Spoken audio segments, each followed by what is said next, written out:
Good morning, students. Today we are going to see control structure. In alternative statements, after simple if, now we are going to see if-else statement. If-else statement provides control to check the true block as well as the false block. In simple if, we can give only true block alone. If the condition is false, nothing will be printed. We have seen in the last class. Have you all remembered? But in the if-else statement, if the condition is false, we can give another choice for that condition. So look at the syntax. If condition control statement must enclosed with colon. Double dot symbol is called colon. If the condition is true, the statement block 1 will be executed. Else, statement block 2 will be executed. So look at the indentation. After if, we have to give some space to start the next statement.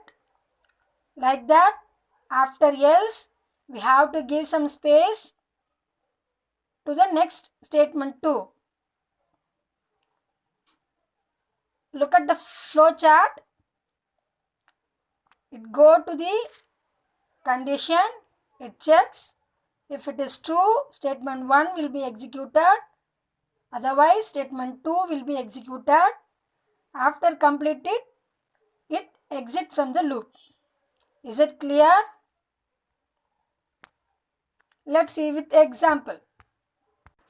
Look at the example for if-else statement. A equal to int bracket of input bracket of enter any number. So A is the name of a variable. We have used int function and input function to get a numerical value as an input. Now if statement A modular 2 equal to 0. So control statement must ends with colon symbol, print with indentation. So it refers, it is a block of if statement. Print A is an even number. We already know that modular symbol is used to find the remainder. So if a user give any number as an input, it will be divided by 2 and it checks the remainder. If the remainder will be 0, then it prints what they have given is an even number. Else, if it is not 0, then it will be printed A is an odd number. Check the output. If the user gave 56 to the value for the variable A, means it will be printed 56 is an even number. If the user gives an input as 67, means it prints 67 is an odd number. It checks the condition. If it is true, the statement in the if block will be printed. If the condition is false, the statement in the else block will be printed. Indentation refers the block in Python. Remember that. Moreover, we have to give colon for each control statements.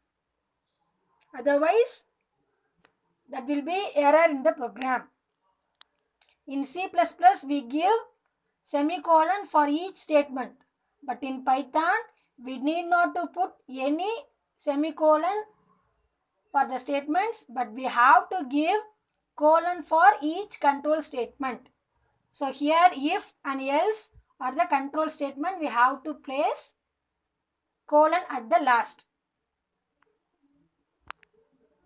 Next we are going to see nested if statement, that is if, elif, else statement. When we need to construct a chain of if statements, then elif class can be used instead of else. So look at the syntax. If condition 1 ends with colon, for if control statement, if the condition is true, the statement will be executed. Then elif. If we want to give one more condition, we have to use elif. Then we have to give another condition.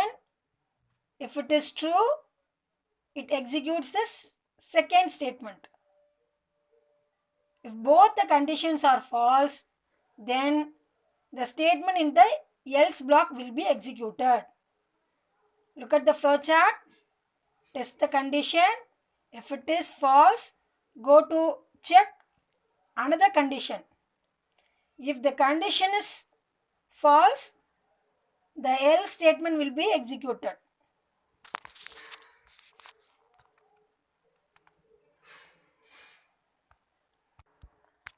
This is the example for nested if statement. M1 and M2 are the two variables to get input from the user at runtime. So we use int function and input function. In the M1 variable we can get mark 1. In the M2 variable we can get mark 2. Then average is a name of a variable. The expression is assigned to a variable. The arithmetic expression is M1 plus M2 divided by 2. It finds the addition for the marks and it divided by 2, that will be assigned to the average. Then if statement starts, the condition is average greater than or equal to 80. So control statements must ends with colon. Then the block must be starts with indentation, that is space. If the average is greater than or equal to 80 means it prints grade A. Then elif. How do we use elif? If we want to give a chain of condition, that means multiple conditions, we have to use elif. So in the elif, we have to give logical expression. Average greater than or equal to 70 and average less than 80. This is called logical operation. Why do we use AND? In the AND operation, it prints true. Both the condition will be true. It prints true. It checks the condition. If both the conditions are true, it prints grade B. Otherwise, it go to the next condition. Again, we have to give elif for one more condition, that is logical expression average greater than or equal to 60 and average less than 70. If both the conditions are true, it prints grade C. Then one more condition is used here, so we have to use elif average greater than or equal to 50 and average less than 60. If both the conditions are true, it prints grade D. If all the conditions become false, it prints the else statement, that is grade E. Look at the output. For M1, user type 34. For M2, user type 78. It finds the total and divided by 2. Look at the output. 34 plus 78 is 112. It will be divided by 2. We will get 56. It will be stored in the variable average. Now go to the control statements. In which block it will be executed? Average is 56. So the first condition will not be matched. In the next condition, it will not be matched. In the fourth, that is third elif, the condition will be true in both the statement.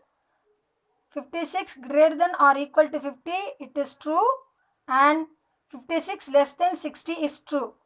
So that statement will be executed. Then it prints grade D. Is it clear? It is the example for nested if statement. So elif is nothing but it is an abbreviation of else if. Why do we use elif? If you want to give multiple conditions, we have to use the word elif. That is the abbreviation of else if. So far we have discussed simple if else and if elif statements in alternative or branching statements. In the next class, we will see iterative or looping statements. Thank you, students.